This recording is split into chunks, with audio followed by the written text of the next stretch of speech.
Hello, book lovers, and welcome to Book Talk Radio Club. My name is Claire Perkins, and today I'm talking to poet and authoress Claire Turner, who writes under the pen name of C.E. Turner. Claire has so far written 9 books and published 5 of them. Her debut novel, Black Night, Orange Day, was published in 2016, followed by Wishmaker and then Revenge, No More, No Less, which is set in her own backyard of Sydney's northern beaches. Soulful and Heartfelt are her 2 published poetry collections. She is currently in the process of writing a new series of adult urban fantasies. Hi Claire, thank you for coming on Book Talk Radio Club. Hi Claire, it's fantastic to be here and thank you for having me. Oh, it's my pleasure. Let's talk about your first published book, Black Night, Orange Day, which falls under the genre of urban fiction. First of all, I have to ask, what is urban fiction? Urban fiction is fiction that's set in a suburban surroundings, so suburbia. Right, okay. So why the title Black Night, Orange Day? Black Night I get, but why Orange Day? We actually had an orange day where we had a dust storm blow in from Central Australia, and pretty much it turned the sky in a day of vivid orange, and it just seemed like a good day to write about. And a good title. It's a very busy black night, isn't it? We have teenage bitch Laurie having a party, the local police spotting a dog with what appears to be a human arm in its mouth, yuck, drug dealers running amok, and a senior citizen doing his best to shock a local politician into taking action to protect wildlife. They say truth is stranger than fiction, and the book is set on Sydney's northern beaches where you live. Is Black Night Orange Day based on true events? There is some truths intertwined with my imagination.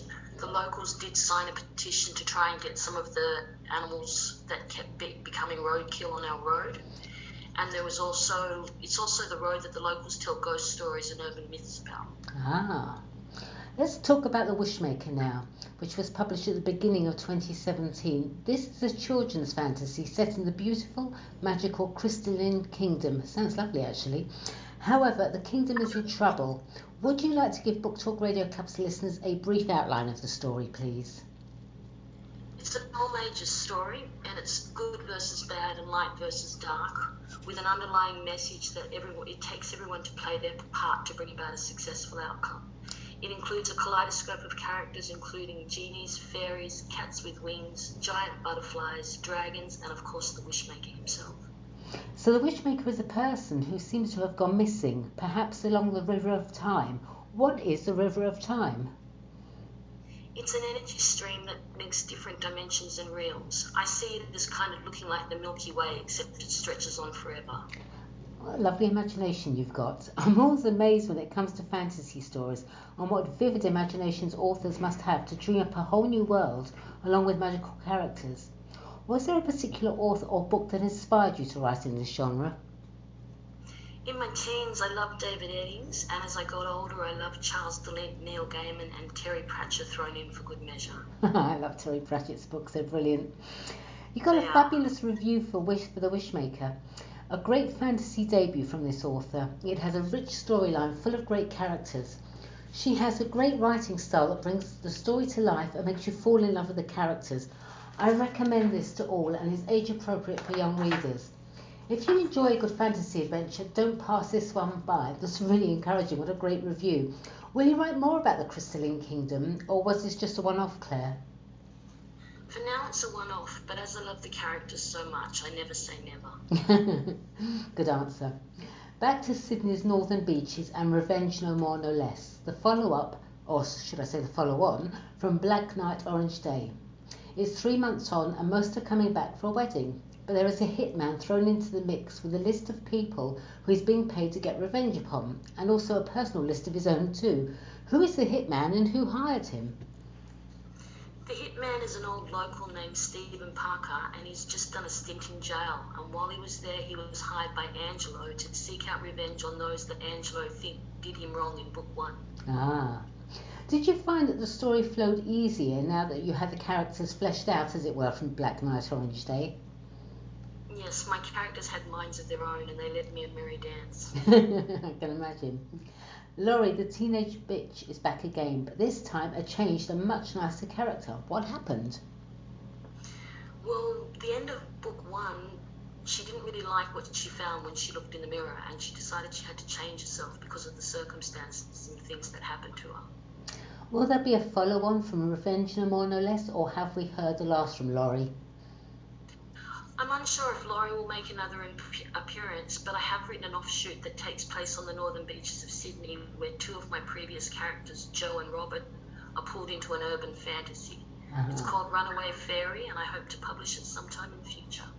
Let's talk a bit about you, Claire. You live on Sydney's northern beaches with your two cats, Harmony and Sage. Where's your favourite place to write? Where do you feel most inspired to write? I have a spare room set up for writing, and most of the time I like quiet, but every so often I like some music. But with the two cats, it can be hard, as one wants to play ball and the other one wants to sit on my shoulders. It's not very conducive to writing, is it? No, she's a bit heavy now that she's a big girl instead of a big kid. You're a Reiki master, a Karuna Ki and crystal healer. Most people have heard of Reiki these days, but would you like to explain what Karuna Ki is, please? Karuna Ki is another type of Reiki with its own set of symbols. It's a bit like giving an artist extra colours, so it gives me extra tools in my healing toolbox. And it also introduced me to toning, which is where they sound the symbols out and use the sound in healing, rather than just applying the symbols to someone. Oh, right, a bit like the Tibetan singing bowls. Yeah, a little bit like that, yes. Just the vibration of the symbols, the sound it makes echoes through people. You also heal with crystals. Do you find a particular crystal works best for you, or is it dependent upon the person you're healing? It really depends on the person or situation I'm trying to assist. My crystals let me know who's keen by putting their hand up. They kind of stand out to me. It's nearly like they shimmer or it catches my attention. I've been working with crystals for over 30 years and I just find I have a natural affinity for them. Let's get back to your writing now. You've also published 2 books of poetry. Let's talk about those now. Soulful, published in March 2019, is described as a collection of poetry that comes from the soul.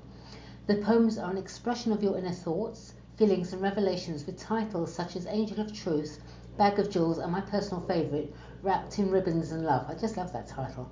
How did the poems come to you? Did you sit down and decide to write them all in one go, or did you have eureka moments for each poem? Soulful spans over 30 years of my life. It is all of my eureka moments in one book, all of the lessons I've learned and been guided through. My poetry is assisted by what I call upstairs an Archangel Michael.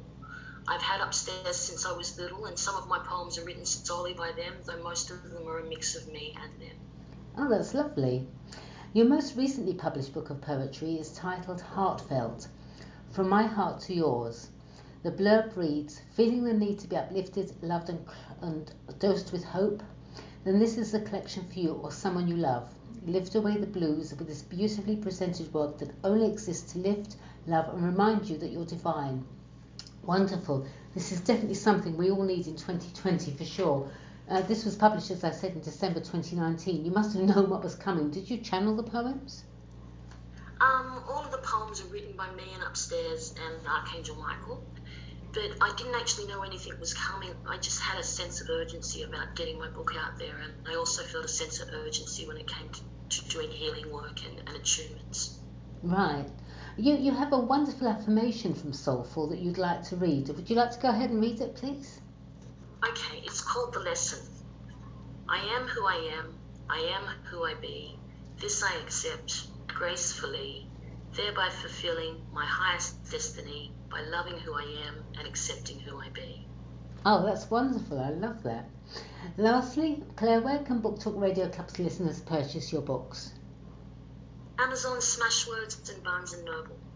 Brilliant. All right, well, thank you, Claire. That was great. Thank you, everyone, for listening to Book Talk Radio Club, and I look forward to speaking to you again soon. Thanks very much. Thank you.